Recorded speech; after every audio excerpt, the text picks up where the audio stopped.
하나님의 말씀을 들리게 하라. 출애굽기 6장 1절에서 8절 강해. 아브라함과 이삭과 야곱은 여호와라는 이름을 몰랐나? 여호와의 뜻은 무엇인가?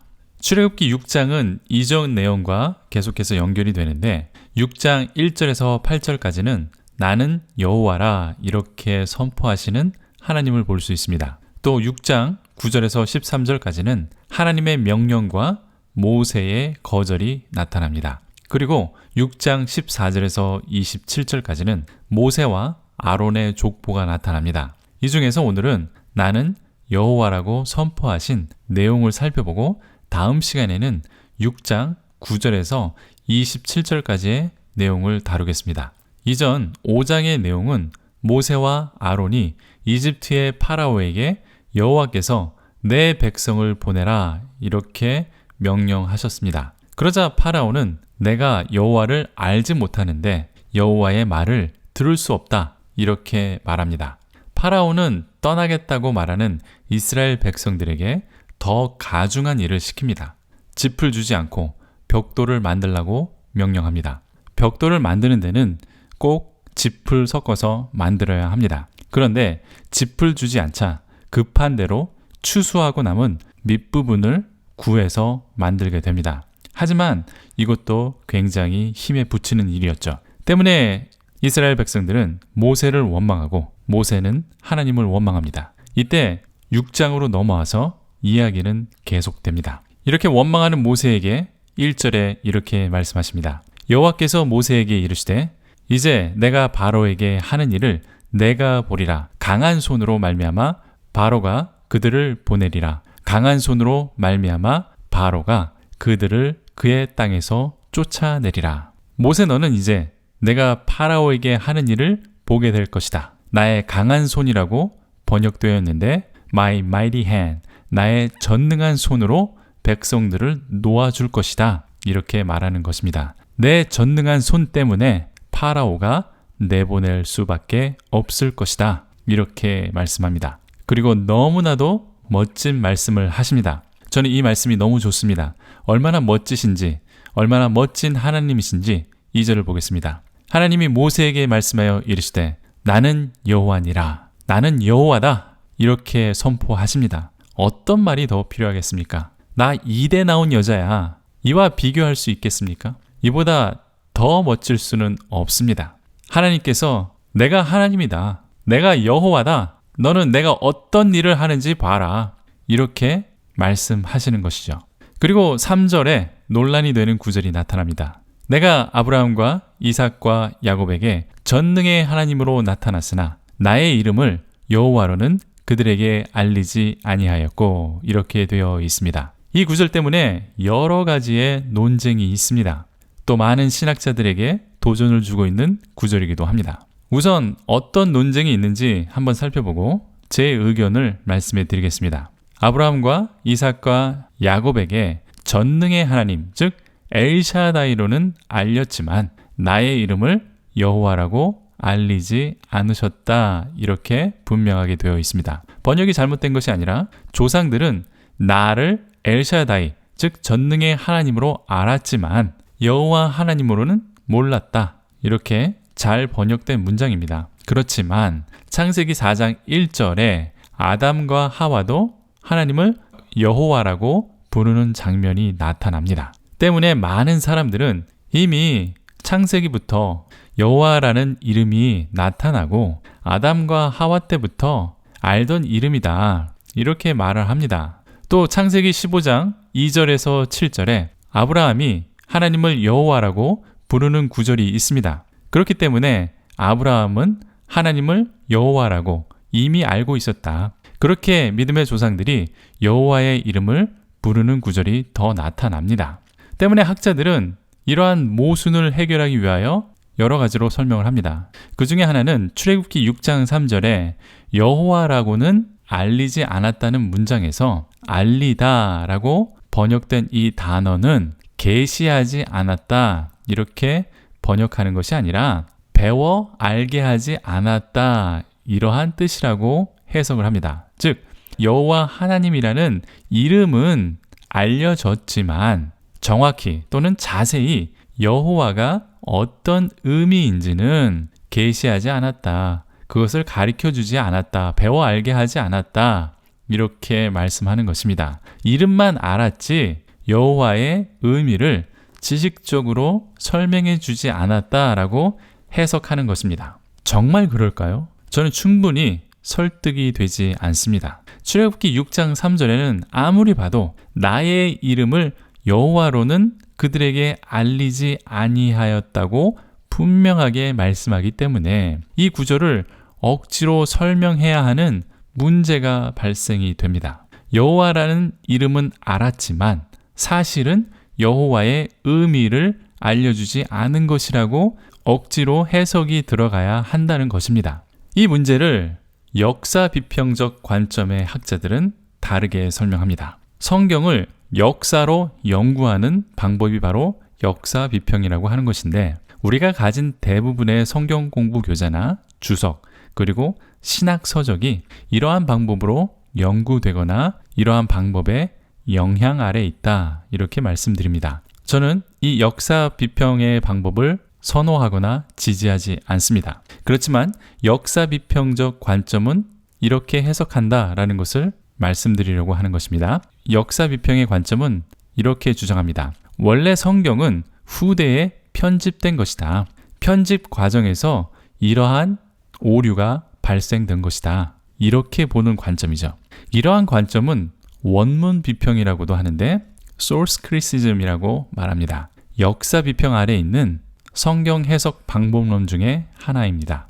무슨 말이냐? 성경이 편집될 때 원문이 존재했었는데 하나님을 엘이라고 부르는 원문이 있었고 하나님을 여호와라고 부르는 원문도 있었다. 그러니까 하나님을 엘로만 아는 사람들도 있었고 하나님을 여호와로만 아는 그런 부족들이 있었다. 또 하나님을 엘과 여호와라는 하나님으로 부르고 이 두 이름을 아는 그런 부족도 있었다. 그래서 이런 세 가지의 원문이 합쳐지는 편집 과정에서 발생된 문제다. 그리고 이 세 가지의 원문을 분류할 때 엘의 첫 글자 E를 따와서 E 문서, 여호와의 J 문서, 그리고 엘로힘 여호와 EJ 문서 이렇게 편의상 말하는 것입니다. 그러니까 모세오경을 EJ 문서로 편집해 놓으니까 어디서는 여호와라는 이름만 나오고 어디서는 엘이라는 이름만 나오고 어느 부분에서는 또 여호와 하나님 이렇게 같이 표현된 구절이 나오는 것이다.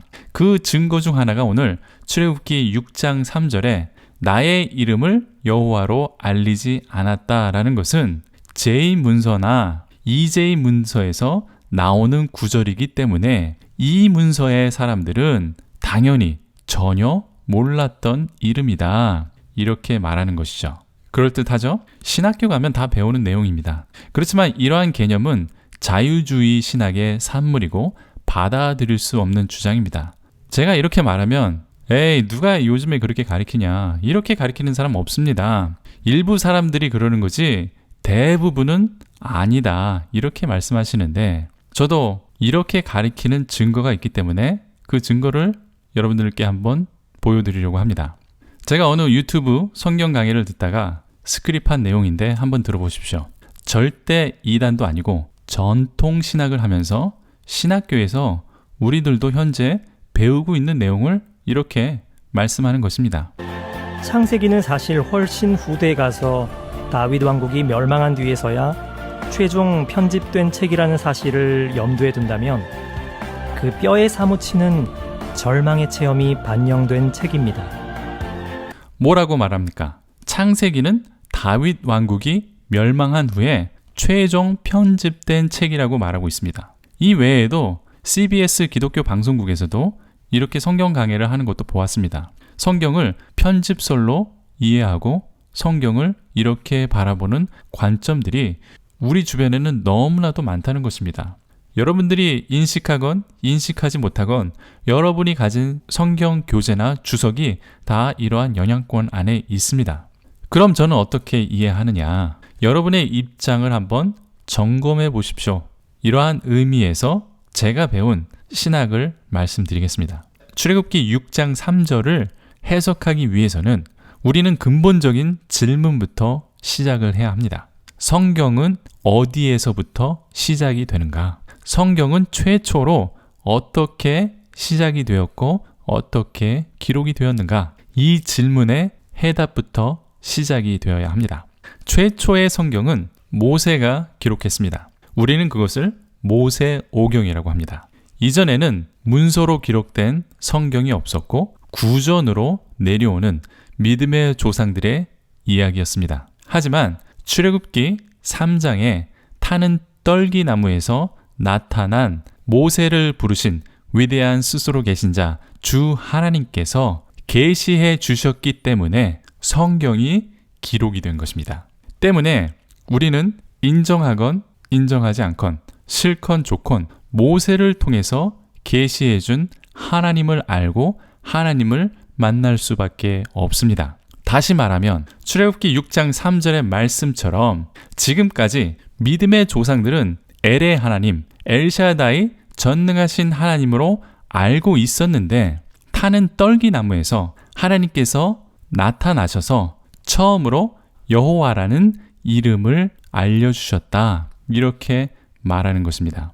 왜냐하면 언약은 크게 두 번이 갱신이 됩니다. 우리가 또 언약을 이해해야 되는데 우리는 구약의 시내산 언약이 그 대표적인 것이라고 말하고 신약에서는 십자가의 언약이 그 대표적인 것이라고 말합니다. 그래서 신약과 구약 두 가지의 큰 언약을 중심으로 우리는 성경을 구성하고 있습니다. 그럼 언약 관계는 무엇이냐? 언약 관계는 결혼 관계로 이해하면 쉽다.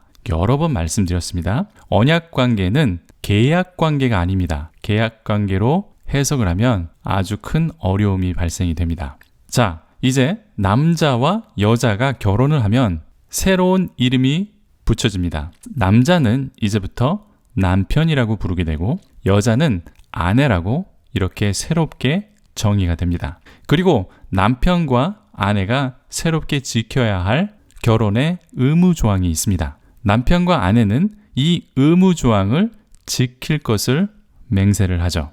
하지만 이 의무 조항은 남편을 사랑하고 아내를 사랑한다면 자연스럽게 지켜지는 것이고 어려운 의무 조항이 아닙니다. 의식하지 않아도 이 의무 조항을 지키려고 노력하지 않아도 자연적으로 사랑한다면 이 둘의 관계 내에서 자연스럽게 지켜지며 살아가게 될 것입니다. 언약도 마찬가지입니다. 엘 하나님께서 이스라엘 백성과 언약을 갱신하십니다. 조상들에게 했던 언약을 이제 시내산에서 다시 한번 갱신을 하게 되는 것이죠.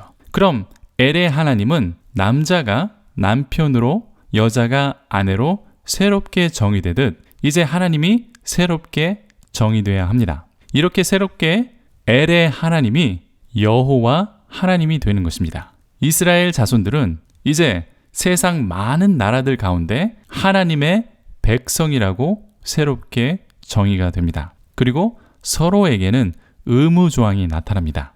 이것이 모세오경에 나타난 십계명이고 율법입니다. 그리고 여호와는 이제 약속과 그 축복을 해주셔야 되는 의무 조항으로 또 나타나죠. 모세는 이것을 말씀해 주고 있는 것입니다. 나에게 나타난 하나님은 우리 조상에게 엘의 하나님, 전능한 하나님으로 이 세상을 창조하신 하나님이시다. 그 하나님께서 스스로 계시하면서 여호와로 나에게 나타나셨다. 이것을 성경을 통해서 말씀해 주는 것입니다. 그렇다면 왜 창세기 4장 1절에서 이미 여호와로 나타나셨는데 또 창세기 15장 2절 7절에 아브라함이 엘 하나님을 여호와라고 이미 부르고 있었는데 이건 어떻게 설명할 것이냐? 이에 대한 해답은 이렇게 생각하시면 쉽게 이해될 것입니다. 출애굽기 사건이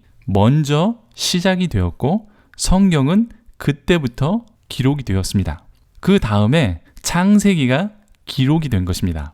때문에 모세는 창세기를 통해서 우리 조상의 하나님이 엘 하나님인데 그 엘 하나님이 여호와 하나님이었다라는 것을 증명하고 설명하고 있는 것입니다. 모세는 의도적으로 창세기를 기록하면서 천지를 창조하시고 우리 조상들에게 언약을 맺으시고 우리를 구원하신 엘로힘, 그 하나님, 엘샤다이 하나님이 여호와다, 이렇게 의도적으로 고백하고 계시해주고 있는 것을 우리는 읽고 있는 것입니다.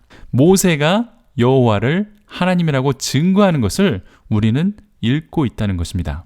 출애굽기 3장에서 기록된 사건 이후에 성경이 기록이 되었기 때문에 여호와가 우리 조상이 알던 엘 하나님이다. 아브라함이 엘 하나님을 부를 때 여호와 하나님을 부른 것이나 마찬가지다. 엘 하나님이 여호와 하나님 같은 하나님이다. 이것을 계시해주고 설명하는 것을 우리가 읽고 있다는 것입니다.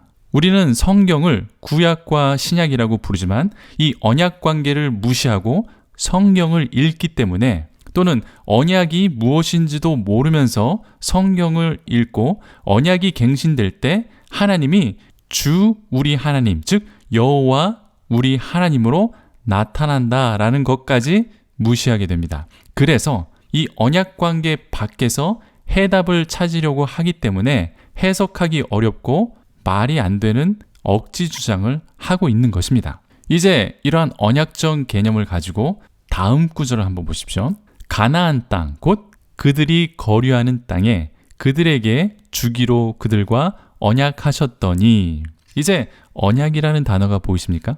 이해가 되십니까? 엘 하나님께서 조상들에게 가나안 땅을 주시기로 언약으로 맺으셨다라고 했습니다. 이것은 하나님의 의무조항입니다. 이 언약을 맺으실 때에 엘 하나님은 엘샤다이, 전능한 하나님이 되셨습니다. 아브라함은 열방의 아버지가 되었죠. 그러니까 하나님과 아브라함이 다시 한번 새롭게 정의가 됩니다. 그리고 의무조항이 생기죠. 이렇게 약속의 땅을 주시기로 한 의무조항이 생겼습니다. 내가 가나안 땅을 너희들에게 주겠다, 이렇게 하나님께서 약속하셨습니다. 언약의 의무조항으로 말씀하신 거죠. 이제 성경이 언약 관계를 통해서 쉽게 풀리고 한눈에 들어오게 되는 것입니다. 이제 출애굽기 6장 5절을 보겠습니다. 이제 애굽 사람들이 종으로 삼은 이스라엘 자손의 신음소리를 내가 듣고 나의 언약을 기억하노라. 이스라엘 자손의 신음소리를 하나님께서 들은 이유도 언약 때문이라고 말씀하고 있습니다. 신실하게 언약을 지키시는 하나님이시기 때문에 이스라엘 백성들이 가나안 땅으로 가게 될 것이라고 선포하고 계십니다. 이제 여호와 하나님이 어떤 하나님이신지 계속해서 말씀해 줍니다. 6절을 보겠습니다. 그러므로 이스라엘 자손에게 말하기를 나는 여호와라. 내가 애굽 사람의 무거운 짐 밑에서 너희를 빼내며 그들의 노역에서 너희를 건지며 편팔과 여러 큰 심판들로서 너희를 속량하여 라고 되어 있습니다. 6절의 번역이 좀 어렵게 되어 있습니다. 쉽게 의역하면 나는 여호와다, 이렇게 선포하십니다. 내가 여호와 하나님이다. 여호와는 너희를 노예 생활에서 구해줄 것이다. 전능하신 팔을 뻗어서 이집트가 심판받는 것을 너희는 보게 될 것이다, 이렇게 말씀하는 것입니다. 그러니까 여호와 하나님은 구원의 여호와라는 것을 말씀합니다. 한글 성경에는 너희를 빼내며 라고 되어 있는데 구조, 구원이라는 단어입니다. 영어 성경 킹 제임스와 NIV 등 대부분이 I will redeem you 이렇게 되어 있습니다. redeem, 구원하다 라는 뜻입니다. 그래서 예수님을 redeemer, 구원자라고 부르죠. 때문에 6절은 나는 여호와다. 나는 너희의 redeemer, 너희의 구원자가 될 것이다, 이렇게 말씀하는 것입니다. 출애굽기 6장에서 많은 것이 풀리고 있습니다. 7절에 너희를 내 백성으로 삼고 나는 너희의 하나님이 되리니 나는 애굽 사람의 무거운 짐에서 너희를 빼낸 너희의 하나님 여호와인 줄 너희가 알지라. 이것을 보십시오. 제가 설명한 언약 관계가 무엇인지를 알고 이해하시면 이 구절을 쉽게 이해하실 수 있을 것입니다. 언약 관계 안에서 하나님을 새롭게 정의해주고 있습니다. 하나님은 너희를 빼낸, 즉 너희를 구원한 여호와 하나님이다. 이렇게 하나님께서 새롭게 정의하십니다. 언약 관계에 있어서 엘의 하나님은 엘샤다이, 하나님은 이제 전능하신 하나님이었는데 이제 여호와 하나님이 되십니다. 이 여호와 하나님의 의미는 구원의 하나님, 구원의 여호와 이렇게 되는 것입니다. 무거운 짐, 노예 생활에서 빼낸 구원의 여호와입니다. 그리고 이스라엘 백성은 무엇이 되냐? 7절에 너희를 내 백성으로 삼고 나는 너희의 하나님이 되리니 이렇게 되어 있습니다. 이스라엘 백성이 하나님의 백성으로 새롭게 정의되는 것이죠. 이제 보이십니까? 하나님은 여호와로 정의되고 이제 이스라엘 백성들은 하나님의 백성으로 정의가 됩니다. 마치 남자가 남편이 되고 여자가 아내가 되듯이 하나님은 여호와가 되고 이스라엘은 하나님의 백성이 됐다. 이렇게 성경 구절에서 직접적으로 우리들에게 보여주고 있습니다. 언약 관계 안에서 다시 한번 이 구절을 보겠습니다. 이스라엘 백성은 하나님의 백성이라고 새롭게 정의되어 있습니다. 분명하게 성경 구절에 나타나죠. 그리고 엘 하나님이 이제 구원의 여호와로 나타나고 있습니다. 7절 후반부를 보십시오. 나는 애굽 사람의 무거운 짐 밑에서 너희를 빼낸 너희의 하나님 여호와인 줄 너희가 알지라. 빼냈다는 것은 구원했다는 뜻이죠. 그러니까 너희를 구원해준 여호와 하나님이라고 말하고 있습니다. 하나님이 나는 너희의 힘겨운 노예 생활에서 빼낸 여호와 너희 하나님이 된다.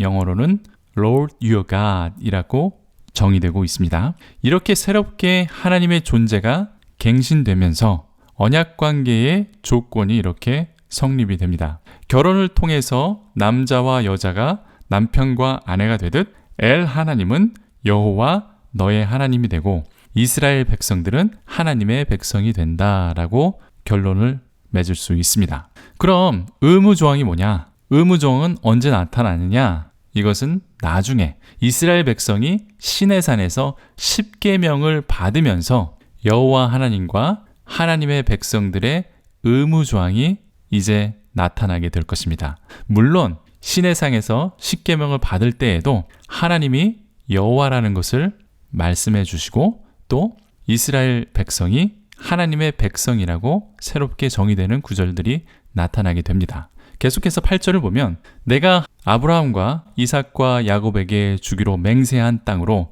너희를 인도하고 그 땅을 너희에게 주어 기업을 삼게 하리라. 나는 여호와라 하셨다 하라. 이렇게 말씀합니다. 나는 누구라고요?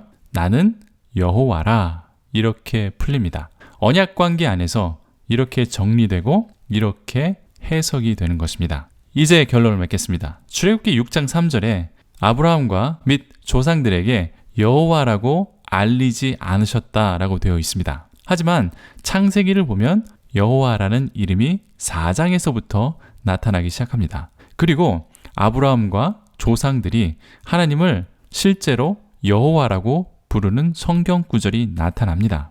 그 이유는 모세가 타는 떨기나무에서 만난 하나님께서 여호와 하나님이라고 계시하셨기 때문입니다. 그 여호와는 천지를 창조하신 하나님이시고 아브라함과 및 조상들을 만난 하나님이시다. 이것을 설명하기 위해서 창세기에서 엘 하나님과 여호와를 함께 표기하고 그 엘 하나님이 여호와 하나님이었다라는 것을 계속해서 말씀해 주고 있기 때문에 우리는 이 모세의 고백을 읽고 있는 것입니다.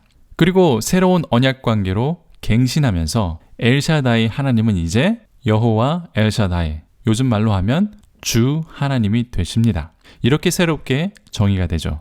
그리고 이스라엘 백성들은 새롭게 하나님의 백성으로 정의가 됩니다. 여호와라는 이름의 의미는 구원자, 구원의 하나님이 됩니다. 얽매였던 노예 생활에서 구원받아 자유를 얻게 됩니다. 그리고 땅을 소유하게 됩니다. 이 일을 이루어내시는 분은 여호와라고 성경은 말씀하고 있습니다. 이것이 출애굽기 6장 1절에서 8절의 주요 내용이었습니다. 도움이 되셨습니까? 질문이나 의견이 있으시면 댓글을 달아주십시오. 영상과 관련이 없는 질문도 괜찮습니다. 구독과 좋아요를 눌러주시면 제게 큰 격려가 됩니다. 또 알람까지 해주시면 계속해서 제 성경 강의를 들으실 수 있습니다. 물질로도 후원해 주시는 분들이 있는데 너무 감사합니다. 하나님의 나라를 확장하는 선교 사역으로 사용할 것입니다. 감사합니다.